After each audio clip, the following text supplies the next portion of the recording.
Praise the lord. ಪ್ರಿಯ ಸ್ನೇಹಿತರೆ, ಜ್ಞಾನೋಕ್ತಿಗಳ ಪುಸ್ತಕ 12ನೇ ಅಧ್ಯಾಯ 4ನೇ ವಚನ ಓದುವಾಗ ಅಲ್ಲಿ ಹೀಗೆ ಬರೆಯಲ್ಪಟ್ಟಿದೆ, ಗುಣವಂತಿಯು ಪತಿಯ ತಲೆಗೆ ಕಿರೀಟ, ಮಾನ ಕಳೆಯುವವಳು ಪತಿಯ ಎಲುಬಿಗೆ ಕ್ಷಯ ಎಂಬುದಾಗಿ. ನೋಡ್ರಿ, ಈ ವಚನದಲ್ಲಿ ನಮಗೆ 2 ವಿಷಯಗಳನ್ನು ನಾವು ಕಲಿಯಬಹುದು ಪ್ರಿಯರೇ.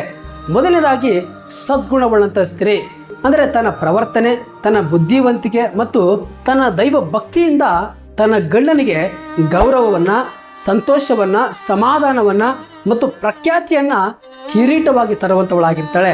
ಎರಡನೇದಾಗಿ, ಅವಮಾನಪಡಿಸುವಂಥ ಸ್ತ್ರೀ ಸ್ವಾರ್ಥದಿಂದ, ಮೂರ್ಖತ್ವದಿಂದ, ಕೆಟ್ಟ ನಡತೆಯುಳ್ಳವಳಾಗಿ, ಕೆಟ್ಟ ಪ್ರವರ್ತನೆಯುಳ್ಳವಳಾಗಿ ತನ್ನ ಗಂಡನನ್ನು ಮಾನಸಿಕವಾಗಿ ವೇಧಿಸಿ ಚಿತ್ರಹಿಂಸೆ ಮಾಡಿ ಒಳಗಿನಿಂದ ಕ್ಯಾನ್ಸರ್ ಥರ ಅವನನ್ನು ಹಾಳು ಮಾಡುವಂಥವಳಾಗಿರ್ತಾಳೆ.